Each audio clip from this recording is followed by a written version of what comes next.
નમસ્કાર, જય હિન્દ, વંદે માતરમ વિદ્યાર્થી મિત્રો. આજે આપણે ડિસ્કસ કરવાના છીએ 1 એપ્રિલ ધ હિન્દુ એનાલિસિસ. સૌથી પેલો એડિટોરિયલ જે આવેલો છે એ આવેલો છે HIV એડ્સ ઉપર, art of Indian HIV AIDS response. HIV AIDS ની અંદર યાદ રાખજો, એક વાયરસજન્ય રોગ છે જેની આપણી પાસે કોઈ ટ્રીટમેન્ટ નથી. સામાન્ય રીતે વાયરસ માટે આપણી પાસે એન્ટીવાયરલ મેડિસિન હોય છે, પણ એ ઘણા બધા વાયરસમાં કામ કરતી હોતી નથી. વાયરસ સામે આપણને આપણી બોડીની જે રોગ પ્રતિકારક શક્તિ હશે એ જ આપણને કામ આવશે. કોરોના, ચિકનગુનિયા, ડેન્ગ્યુ, HIV આ બધા વાયરસ છે. તો રોગવાળા જેટલા પણ એડિટોરિયલ આવે એની અંદર હંમેશા તમારે એક લિસ્ટ રાખવાની. સૌથી પહેલા કોઈ રોગનું નામ આવે, કોઈ ડિઝીઝનું નામ આવે, તો એ કોના લીધે થાય છે, કારણ છે શું. તો એ છે, માની લો અહીંયા આપણે HIV છે તો એ વાયરસ છે. એના લક્ષણ શું હોય? તો HIV એડ્સ જે છે એક સાથે અસર નથી કરતું, ધીરે ધીરે અસર કરે છે. આપણી રોગ પ્રતિકારક શક્તિ ટોટલી નાબૂદ કરી દે છે. પછી આપણું શરીર બીમાર થશે, બરાબર, અને આપણું શરીર જે છે એનો ગ્રોથ જે થવો પડે અટકી જશે, અને ધીરે ધીરે ધીરે કન્ડિશન વણસી જશે અને મૃત્યુ થઈ શકે છે જો સમયસર એને ટ્રીટમેન્ટ ન મળે તો. HIV એડ્સની ભારતમાં કોઈ પર્ટિક્યુલરલી ટ્રીટમેન્ટ નથી. હાલાકી એની અંદર દવા લેવામાં આવે છે, પણ એ દવા બધામાં કામ કરે એવું જરૂરી નથી. તો એમાં એન્ટી રોટ્રોવાયરલ ડ્રગ જે છે એ આપણે આપીએ છીએ. પછી આપીએ છીએ ઝીડોવુડિન, બરાબર. હવે અહીંયા શું કીધું છે કે ભાઈ ભારતમાં જે HIV એડ્સ થી જે ગ્રસિત થાય છે, આઈડેન્ટિફાઈ થાય છે, એને આપણે દવાના ફોર્મમાં આપણે શું આપીએ છીએ? કોકટેલ આપીએ છીએ. કોકટેલ તમે શબ્દ કદાચ સાંભળેલો હશે. કોકટેલનો મતલબ થાય બધાનું મિશ્રણ. આ શબ્દ સૌથી વધારે જે પીણા છે એમાં વપરાય છે. જેમ કે તમે 2 કે 3 વધારે ફ્લેવર હોય એ મિક્સ કરો, એને કોકટેલ કહેવાય.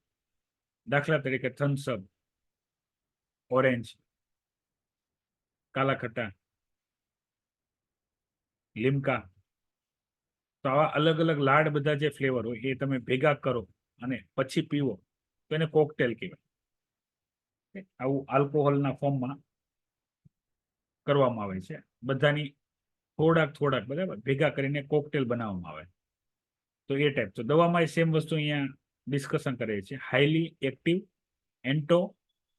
એન્ટો રિટ્રોવાયરલ થેરાપી આપણે આપીએ છીએ, જેની અંદર આવી જે ઘણી બધી દવા હોય જે કોઈ પેશન્ટમાં કામ કરતી હોય, કોઈમાં ન કરતી હોય, એ આપણે આપીએ છીએ. મોસ્ટ ઓફલી ટીબીમાં જે દવા આપણે આપીએ છીએ એનો થોડો ઘણો ભાગ આમાં પણ આપણે આપીએ છીએ. પર્ટિક્યુલરલી HIV એડ્સની આપણી પાસે ટ્રીટમેન્ટ નથી, દવા નથી. બીજું HIV રોગ જે છે એ એસટીડી ડિઝીઝ છે. એસટીડી એટલે સેક્સ્યુઅલ ટ્રાન્સમિશન ડિઝીઝ. એનો ફેલાવો કઈ રીતે થાય છે? તો એનો ફેલાવો થાય છે HIV એડ્સથી ગ્રસિત જે વ્યક્તિ હશે એનું બ્લડ લેવાથી, બ્લડ ચેક કર્યા વગર લેવાથી. મોસ્ટ ઓફલી કેસમાં અત્યારે કોઈને પણ આવા, એટલા માટે કહે છે હંમેશા કોઈ પણ વ્યક્તિ બ્લડ આપતો હોય તો તમે જોજો હોસ્પિટલમાં તમે બ્લડ આપવા જશો ને, માની લો કોઈ વ્યક્તિ મૃત્યુ પામ્યું છે અને એને મૃત્યુ પામવાની કન્ડિશનમાં છે, બહુ બ્લડ લોસ થઈ ગયું છે અને એને બ્લડની જરૂર છે. માનો કે A પોઝિટિવ છે કે B પોઝિટિવ છે કે AB છે, O છે, જે છે, અને તમારું સેમ છે, તમે બ્લડ આપવા ગયા તો તમારી પાસે જે બ્લડ લેશે ને પેશન્ટને નહીં ચડાવે. બહુ ધ્યાનથી જોજો. તમારી પાસે જે બ્લડ લેશે ને સીધું પેશન્ટને નહીં ચડાવે, અને ચડાવી ના શકાય. આવું ચડાવી શકાય નહીં. આની પણ કેસ સ્ટડી આવશે GS પેપર 4. શા માટે નથી ચડાવી શકાતું? તો એનું કારણ હોય શું કે ભાઈ કોઈ પણ વ્યક્તિ જે બ્લડ આપે છે, બ્લડનું જ્યાં સુધી સ્ક્રીનિંગ પ્રોફાઇલિંગ ના કરવામાં આવે ત્યાં સુધી કોઈ પણ પેશન્ટને ચડાવવું નહીં. માની લો તમને ખબર જ નથી કે તમારી અંદર કયો રોગ છે બ્લડમાં. હવે એ રોગ તમને અસર નથી કરતો, પણ તમે જેને બ્લડ આપ્યું એને અસર કરી શકે છે. તો એ સ્ક્રીનિંગ કરવાનું, ક્લીન હોય પછી. એટલે તમે જોજો જે બ્લડ બેંક હશે, બ્લડ બેંક, એની અંદર જે બ્લડ હશે એ જ પેશન્ટને ચડાવવામાં આવશે, બરાબર. એ જ બ્લડ પેશન્ટને ચડાવવામાં આવશે. તો આવી વસ્તુ, બરાબર, મતલબ એક HIV થી ગ્રસિત બ્લડ વાળું બ્લડ હશે એ બીજાને ચડાવી દો તો એને પણ HIV એડ્સ લાગી જશે. પછી કે જે સિરિંજ હોય છે, જે બ્લડ લેવાની સિરિંજ હોય છે હોસ્પિટલમાં, એકની એક વાપરવામાં અથવા એને પ્રોપર ક્લીન ના કરવામાં, તો HIV એડ્સ થી ગ્રસિત વ્યક્તિની બ્લડ વાળી નીડલ જ્યારે સારા વ્યક્તિને બ્લડ વાળી નીડલમાં કોન્ટેક્ટ આવશે તો એનો ફેલાવો થશે. અને પછી જે છે એ છે સેક્સ્યુઅલ ટ્રાન્સમિશન ડિસીઝ, કે ભાઈ જ્યારે બે વિજાતીય સ્ત્રી પુરુષ આવા કોન્ટેક્ટમાં આવશે અને સેક્સ કરશે તો એવા સેક્સના ફોર્મમાં જે રોગ એક રોગી વ્યક્તિ હશે એ બીજાને રોગી કરી દેશે. એસટીડી ડિઝીઝમાં HIV સિવાય, બરાબર, સિફિલિસ, ગોનોરિયા, બરાબર, અન્ય પણ ઘણા બધા રોગ છે. એવા રોગો કે જે સેક્સ કરવાના માધ્યમથી ફેલાય એને એસટીડી ડિઝીઝ કહેવાય. તો આમાંથી બચવા માટે શું કરવાનું હોય? તો કોન્ડમનો ઉપયોગ કરવાનો. ઓકે, આ સિમ્પલ. HIV એડ્સ ઉપર એક સમય હતો ઘણા બધા ક્વેશ્ચન આવતા હતા, બરાબર. હવે અત્યારે કોઈ ક્વેશ્ચન આવતા નથી. એટલે એનું કારણ છે એમાં ઘણી બધી આપણને સફળતા મળી છે, બરાબર, પણ એ સફળતા એટલી બધી સારી નથી કે આપણે કંઈક સારું એવું અચીવમેન્ટ, રિઝલ્ટ આપણે બતાવી શકીએ. આપણે ખાલી આપણી જાગૃતતા આપણને બચાવી શકશે, બરાબર. ફેલાવાના જે કારણો છે એ કારણોથી બચવા ટ્રાય કરવાની. કયા કારણોથી ફેલાય છે અને ક્યાંથી આપણે બચવા ટ્રાય કરવું. તો આ વાત છે HIV. પછી અહીંયા જે આર્ટિકલ આપેલો છે એ પોલિટિકલ છે.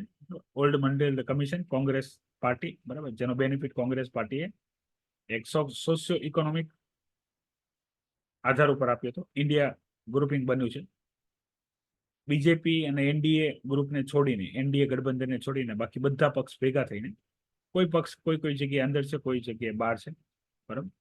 તો આ ગ્રુપિંગ થયું છે Lok Sabha election point of view.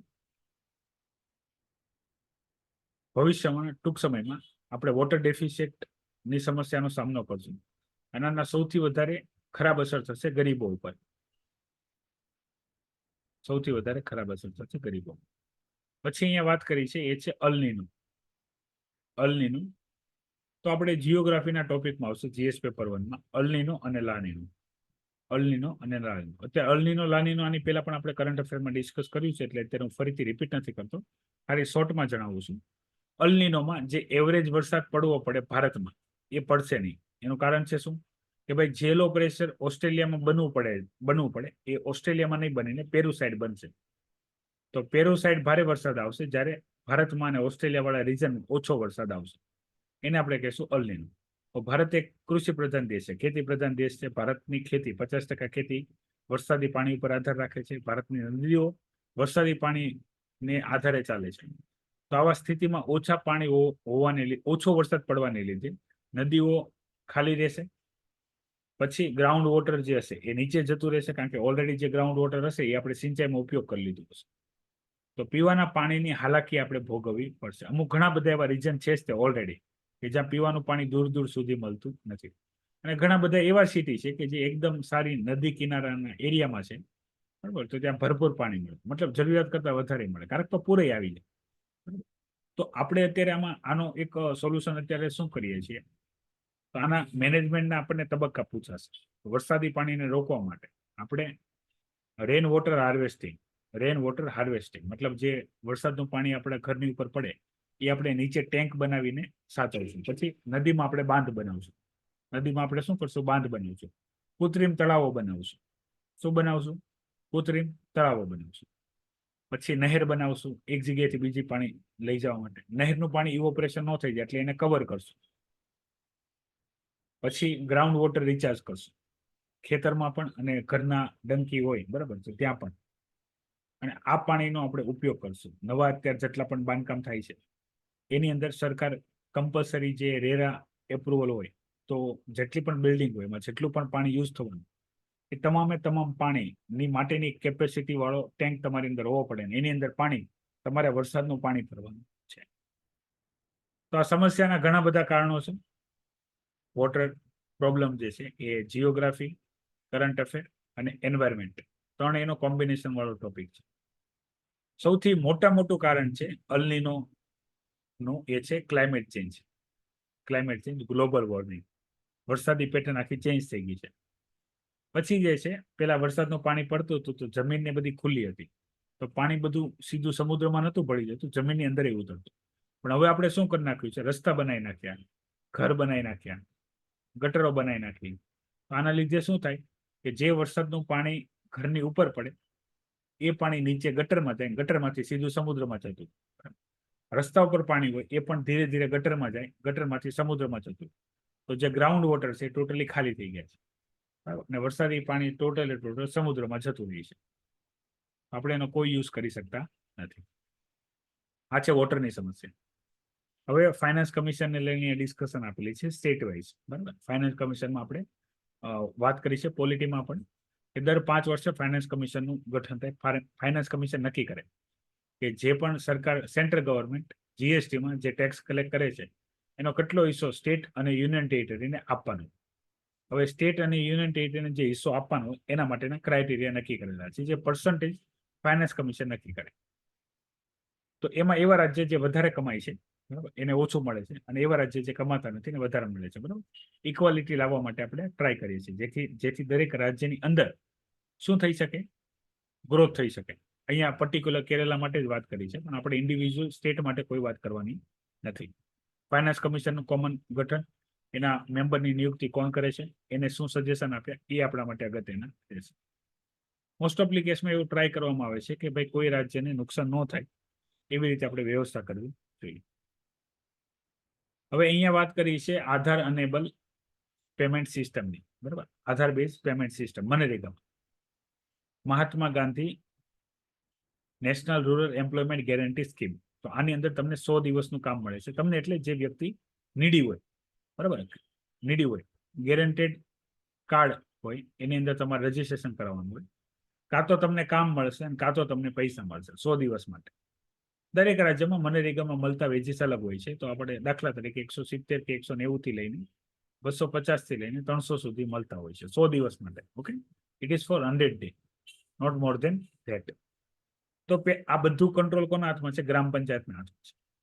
પેલા બધું કામ ઓફલાઈન થતું હતું, ડોક્યુમેન્ટ ને એમાં.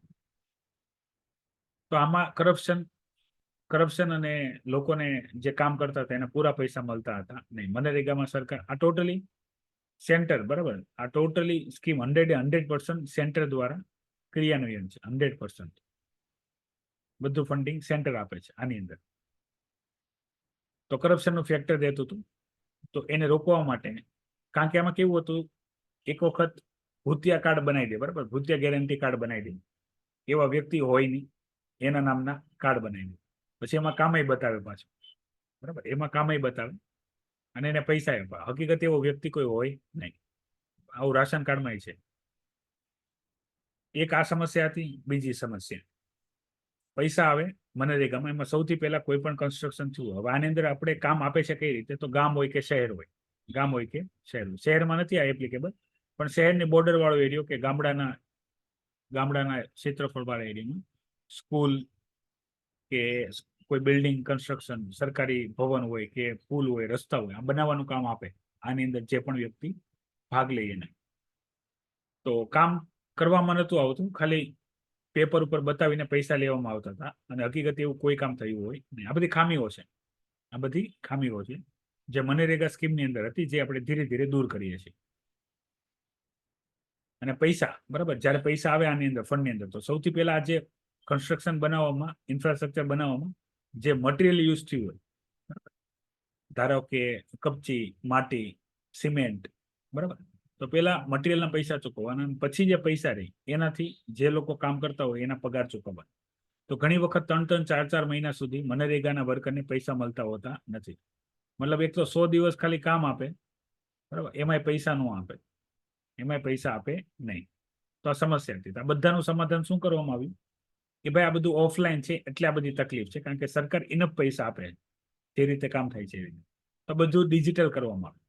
તો રજીસ્ટ્રેશન આધાર બેઝ કરવામાં આવ્યું કે ભાઈ કોઈ પણ વ્યક્તિનું આધાર કાર્ડ હશે એનું જ રજીસ્ટ્રેશન થાય, પછી એનું ગેરંટી કાર્ડ ઇસ્યુ થાય, પછી એને હાજરી પુરાવાની કઈ રીતે? તો એને એનો અંગૂઠો મૂકવાનો, ફિંગરપ્રિન્ટ્સ મૂકવાની, એટલે આધાર બાયોમેટ્રિકના આધારે એની આજની જે હાજરી હોય એ ગણાય. આનાથી શું થયું?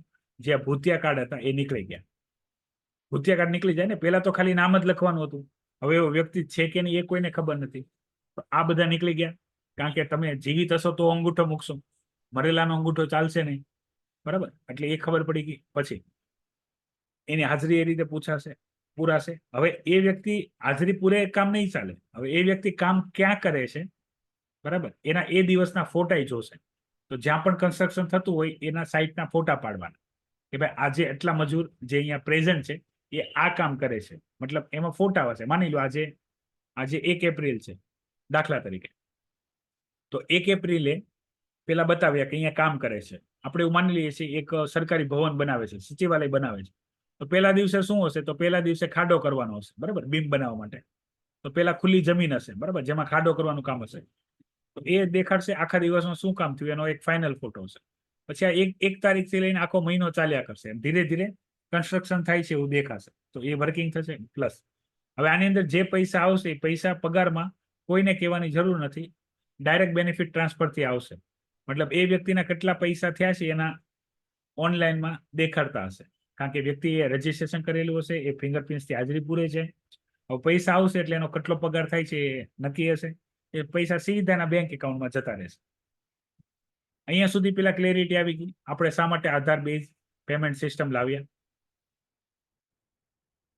કારણ કે ખામી હતી, ચોરી થતી હતી પૈસાની, બરાબર. એ રોકવા માટે ટેકનોલોજી એક જ માત્ર સહારો છે. ટેકનોલોજી એક જ માત્ર સહારો છે. હવે સમસ્યા સમજો. મનરેગામાં કામ કરવા વાળા એ વર્કર હોય, અનસ્કિલ હોય, એને મતલબ આ રીતે જે આ બધું એપ્લિકેશન કે જેનાથી થતું હોય એનું જાણકારી હોય નહીં. પછી ઘણા બધા એવા છે જેની ફિંગરપ્રિન્ટ, બરાબર, મજૂરિયાની તમે જોતા હશો, મજૂર વર્ગ જે કરતા હશે ને, માતા ભાઈ બહેન કોઈ પણ, એને ફિંગરપ્રિન્ટ સાફ થઈ ગયું. મતલબ આધાર કાર્ડ કઢાવ્યું હોય તો એ તો હોય થોડી ઘણી, હવે તો એ ન હોય. તો એને લીધે સિસ્ટમમાં એરર આવે. કેમાં? એટેન્ડન્સ પૂરવામાં. એક તો એને આ ટેકનોલોજીમાં ખબર ન પડતી હોય, પ્રોબ્લેમ હોય કેવાયસી કરવામાં, આધાર બેઝ. તો આવા જે સમસ્યા છે, રાજ્ય એની કમ્પ્લેન કરે છે સેન્ટરને કે ભાઈ આવા લોકો છે કે જે રજીસ્ટ્રેશન નથી થઈ શકતા, એને ટેકનોલોજીમાં આવડતું નથી. તો સેન્ટરે સ્ટેટને કીધું ભાઈ આ બધી તમારી પ્રાયોરિટી છે, બરાબર. હા, હવે માની લો જ્યારે સ્ટેટે રિક્વેસ્ટ કરી ત્યારે સેન્ટરે ડેટા માંગે. એવા કેટલા લોકો છે જેના આધાર કાર્ડ વાળા રજીસ્ટ્રેશન નથી થતા? તો એ માત્ર 5 કે 7% જ લોકો છે. તો પૂછવામાં આવ્યું કે જો 5 કે 7% લોકોના નથી થતા તો બાકીના લોકોના રજીસ્ટ્રેશન કેમ નથી થયા? ખ્યાલ આવે છે ને? કે ભાઈ માનો કે રજીસ્ટ્રેશન નથી થતા, કેટલાના નથી થતા? તમારી પાસે કેટલા લોકો આવ્યા જેના રજીસ્ટ્રેશન નથી થતા, એનો ડેટા આપો. તો ખબર પડી કે હાલો ભાઈ કોઈ જગ્યાએ 100 નામ આવ્યા કે આના નથી આવ્યા. તો ભાઈ આની સિવાયના બીજા જે નામ આવ્યા હોય, જેમ કે 300-400 બીજા નામ આવ્યા, જેનું તો થઈ શકે છે, તો એનું રજીસ્ટ્રેશન કેમ નથી થયું? જેનું નથી થતું એનું સમજાય છે, ચાલો એના માટે આપણે કાંઈક વ્યવસ્થા કરશું. આ વસ્તુ બધી શું બતાવે છે કે એક જે લેવલે લોકોના બેનિફિટ માટે કામ થવું પડે એ થઈ નથી રહ્યું મનરેગામાં.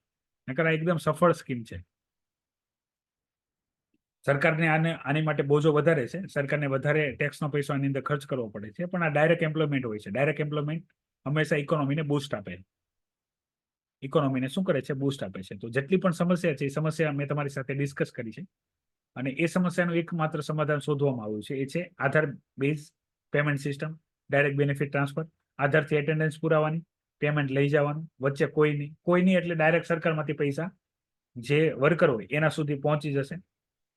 અને જે સમસ્યા છે, માની લો મેં તમને જે સમસ્યા જણાવી કે ભાઈ એની પાસે સ્માર્ટ મોબાઈલ ન હોય, બરાબર, તો એ તમે સ્માર્ટ મોબાઈલની જરૂર નથી. તમે તમારી પાસે એક સિસ્ટમ આવે એ રાખી લો, એમાંથી એટેન્ડન્સ લો.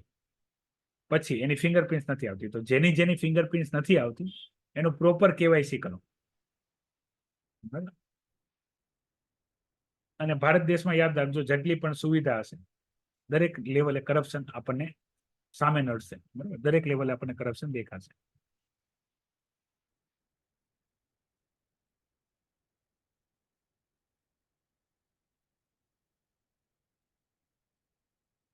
કેજરીવાલજીને અરેસ્ટ કરેલા છે એની ઇન્ફોર્મેશન છે.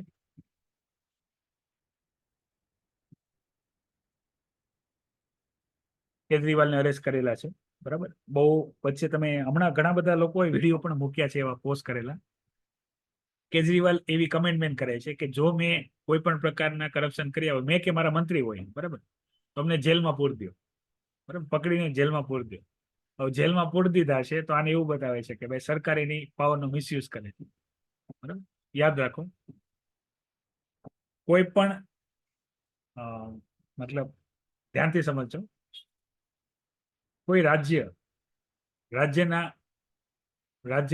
મંત્રી આપણે લઈ લઈએ, રાજ્યના મંત્રી, બરાબર, મતલબ અહીંયા એમએલએ મંત્રીની વાત ચાલે છે, બરાબર, એના પીએ ના શાળા, બરાબર, એના શાળાને પણ જેલમાં પૂરવો હોય ને તો એ મુશ્કેલ છે, બરાબર. અહીંયા તો એક મુખ્યમંત્રીને જેલમાં પૂર્યો છે વગર કારણના એવિડન્સ વગર. કોઈ દિવસ કોઈને જેલમાં રિમાન્ડ ઉપર પરમિશન મળતી નથી. તમે યાદ રાખો, સામાન્ય વ્યક્તિ હોય ને, સામાન્ય વ્યક્તિ એને પણ બેલ મળી જાય. તો બહુ ગંભીર અપરાધ હોય, બરાબર, એની સાબિતી હોય તો જ આ વસ્તુ શક્ય બને. પણ ઠીક છે, ભારતનું પોલિટિક્સ જે બાજુ હાલે એ બાજુ ન્યૂઝ વાળાને મસાલો મળે, બાકી બધા એન્જોયમેન્ટ કરે. અને આની સિવાયના જેટલા પણ એડિટોરિયલ છે, બરાબર, એ બધા પોલિટિકલ એડિટોરિયલ છે. 1 એપ્રિલ ટૂંક સમયમાં, મતલબમાં ઇલેક્શન પતી જશે. આ વેસ્ટ બંગાળમાં સાયક્લોન છે, બરાબર, વેસ્ટ બંગાળમાં સાયક્લોન અત્યારે છે, હેવી રેનફોલ થાય છે કોસ્ટલ રિજનમાં. 60 ટ્રેડિશનલ પ્રોડક્ટને જીઆઈ ટેગ મળેલા છે. જીઆઈ ટેગ આપણા માટે, ઇકોનોમી, એગ્રીકલ્ચર અને ટ્રેડ એન્ડ પર્પઝ, બરાબર, બધા માટે અગત્યના છે. આની અંદર તમારે એક લિસ્ટ બનાવવાની હોય છે, ટોટલ કેટલી પ્રોડક્ટને જીઆઈ ટેગ મળેલા છે પ્રિલિમ્સ માટે. જેટલી આવ્યા કરશે એના આપણે એક લિસ્ટ બનાવતા જશું. એ લિસ્ટ જોતા રહેવાની, કોને મળી કોને નથી મળી. નીચે પૂછે, નીચેનામાંથી કઈ પ્રોડક્ટને જીઆઈ ટેગ મળેલો છે, કોને નથી મળેલો. મતલબ જીઆઈ ટેગ માટે દરેક એરિયાના જે પણ લોકો હોય એ રિક્વેસ્ટ કરી શકે છે, બરાબર. અને જે બહુ ખાસ વસ્તુ એક જ જીઓગ્રાફીમાં મળે, જેમ કે કાશ્મીરી બાસમતી રાઈસ છે, જે કાશ્મીરમાં જ થાય છે, બરાબર. હાલાકી તમે એ ઉગાડી ગમે ના શકો છો, પણ જે મેન જીઆઈ ટેગ મળે એ કાશ્મીરના બાસમતીને મળે, બરાબર. પછી તમે અહીંયા કેરળ, તમિલનાડુ, એમાં તમે કાશ્મીરી બાસમતી આવીને ઉગાડો અને એમાં જીઆઈ ટેગ માંગો તો ન મળે. એ ટાઈપ. ગાઝામાં આ હોસ્પિટલ ટેન્કનો ફોટો છે, બરાબર. જે લોકો કોઈ પણ પ્રકારની કેઝ્યુઅલ્ટી થઈ હોય, બોમ્બ પડ્યો હોય ત્યારે. Russia Ukraine war, energy defence, Philippines ચાઇનાની સામે લડવા માટે મેરીટાઈમ સિક્યુરિટીમાં વધારો કરશે.